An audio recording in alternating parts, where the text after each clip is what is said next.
Hello, we are The Promise of Love, bringing to you The Love Effect.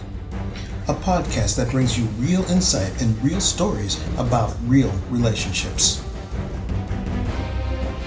Welcome back. We're going to do a story today. So I'm actually catching my husband off guard a little bit with the story. So this is a guy named Joe. Joe. Yeah. Joe? And Joe. Yes. As in a cup of? Really. And he meets this young lady. So he meets her, and let's say the old-fashioned way, because these days you can meet people online.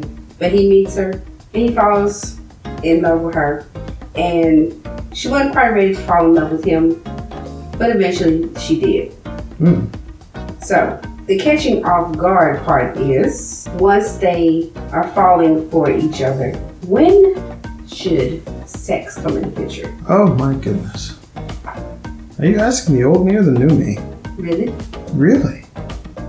I'm asking In general, yes. In general. What would I suggest to others? Yes. Okay. A godly answer, please. A godly answer. Yes. Very good. Well, it just so happens that the best answer is also the godly answer.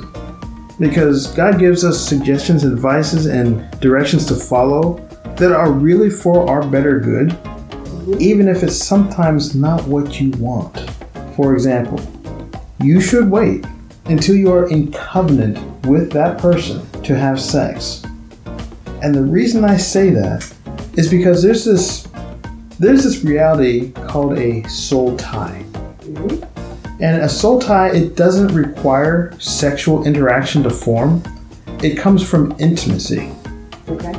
Now, a soul tie, whenever you are intimate with someone, you get this bind to them that is very difficult to sever. And sometimes you'll have that intimacy. The love tie doesn't have to go both ways. Okay. Just because you feel that intimacy with somebody else does not mean that that person is going to feel that intimacy with you. Okay. So you could find yourself very much tied to someone Very quickly? very quickly, yes. Okay. Sex will accelerate that feeling of being tied to somebody. But that person may not feel tied to you, and they could very easily discard you, walk away, leaving you feel like, how can it possibly be that they don't have the same feeling for me that I have for them? I feel like they're a part of me. I feel like I've given a part of myself to them. Clearly, they don't feel the same. Okay, so like I said in the beginning, so Joe felt about Scarlett. So what type of love did he have for her first? Was it love or was it a soul tie? So how do you tell the difference between love and a soul tie? Exactly. Wow, you are catching me off guard with that one. A soul tie has no reason to it. Okay. Whenever you love someone, I know this is going to sound a little clinical, but I feel that there should be some things that you can, some tangible things about that person's personality. Why do I love them? The personality, the character. Personality, their character, their heart, their integrity, what they stand for, how my heart aligns with theirs. Those are the types of things that long-lasting, enduring love can build upon. Okay.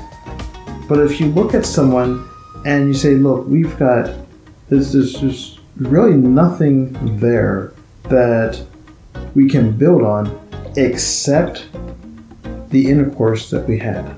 That's when you can start to question, maybe I just have a soul tie with this person, because if it weren't for the sex, we really wouldn't have anything going. And that's after marriage? Or what are you talking about? You said sex? Well, that's why you find that enduring love before you have sex. Okay. You find that enduring love as the basis for a long-term marriage. Okay.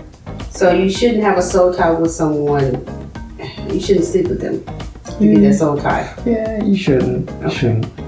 We just want to make that clear.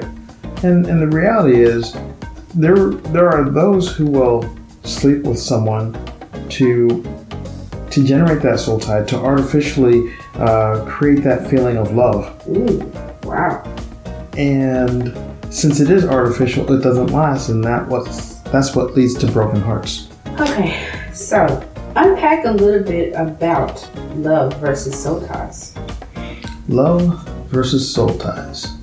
Well, in a podcast we recently released, may have even been the last one, we talked about several different types of love. Mm-hmm. Right? There's the agape love, which is the unmerited, unconditional love. Okay. Right? The kind of love that God has for us, the kind of love that when we say God is love, that's really the kind of love that we're talking about. Yes. But then there's also the eros, which is the erotic, the passionate love. Okay. There is pragma that we mentioned, which is the practical, enduring love. So all these different types of love. Now, a soul tie can be equated to a passionate love. But there's also another type. Yes.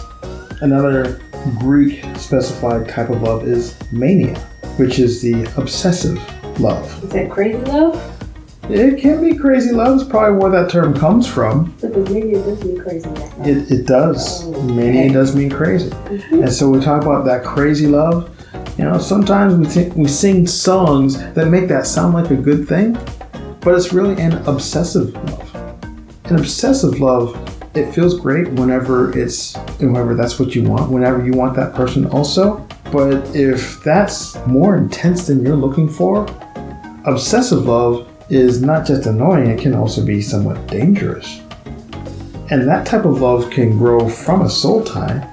If I'm feeling that there is part of me with you that I cannot get unless I'm with you, then I might develop that mania, that obsessive love to be with you because that soul tie is formed. And that's something that you'd like to steer away from. It's definitely something that you don't want around. So, love, 1 foot half. Soul ties, not so much. A soul tie is awesome when you're married to that person. Because a soul tie, it brings you... A soul tie is not a bad thing when you're in covenant. A soul tie, when we talk about two become one flesh, Yes. it's more than just the combining of bodies in a brief or maybe not so brief moment. You become joined in ways not just at a physical level, but also at a spiritual level. Okay. And that's a beautiful thing in a marriage. And I think also that it is. Now, the other end of that, though, is what happens when it falls apart. When the marriage falls apart? Yeah. Wow. And you have that tie with that person, and then what do? Here's the thing. Soul ties are not impossible to sever. There is a process that you can go through to sever a soul tie. Okay. And what often happens in the process of divorce, or even the process of life experiences that lead to the divorce decision, during that process, the soul tie is often severed because someone has been hurt so bad. It's often severed, but what happens if it's not?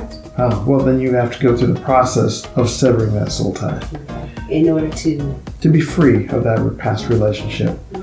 And here's the thing. In today's world, we might joke around about it, but the reality is there's lots of people having premarital sex. So much so that you really cannot condemn them for that. In fact, never condemn someone for something that they've done. And I have a question before you finish your thought just right now.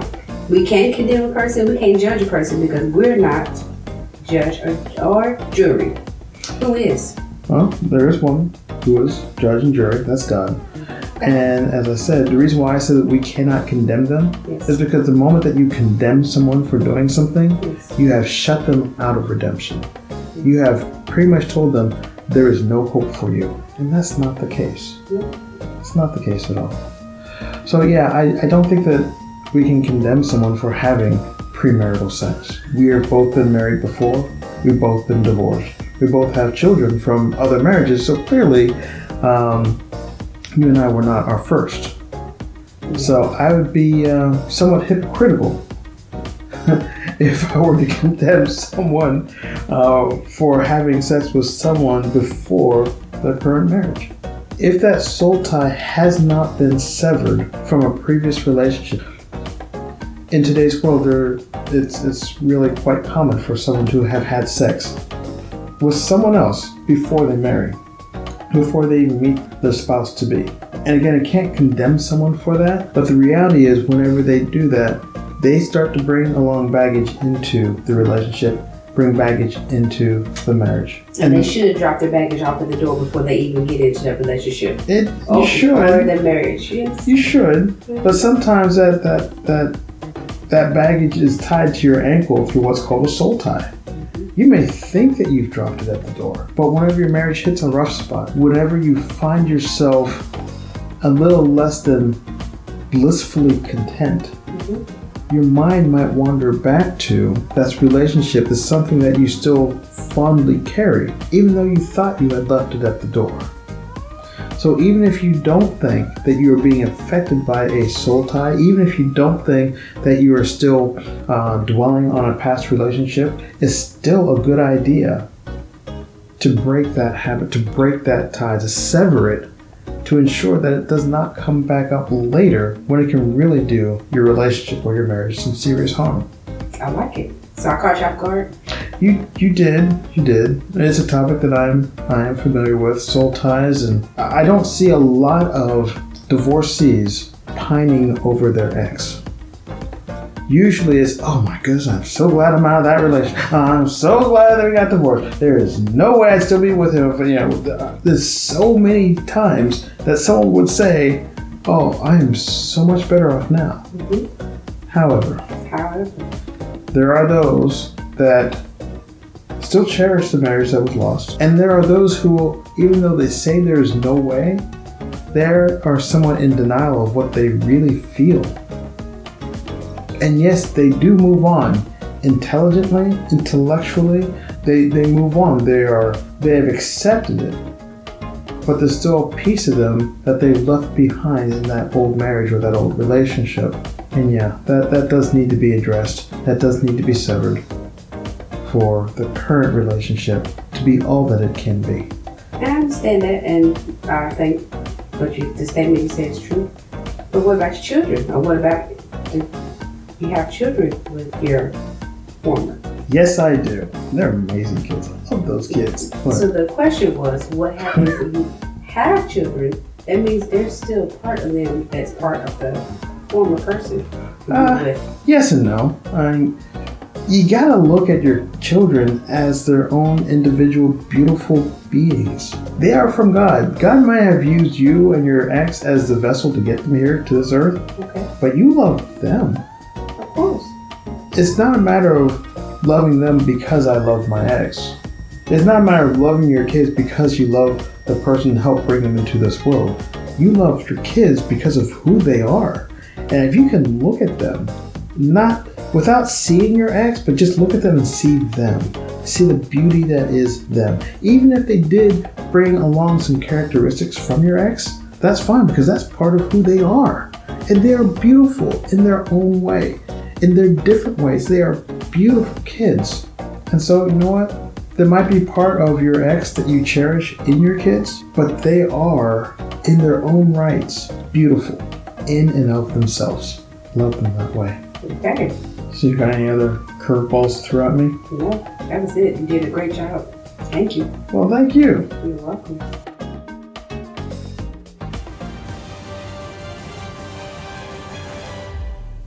Hey, thanks for tuning into The Love Effect. Respectfully, we ask you to hit that subscribe button to help us keep this going. And if you'd really like some detailed guidance on how to find and confirm true love, come visit us at stepstofindtruelove.com. That's www.stepstofindtruelove.com. Blessings to you.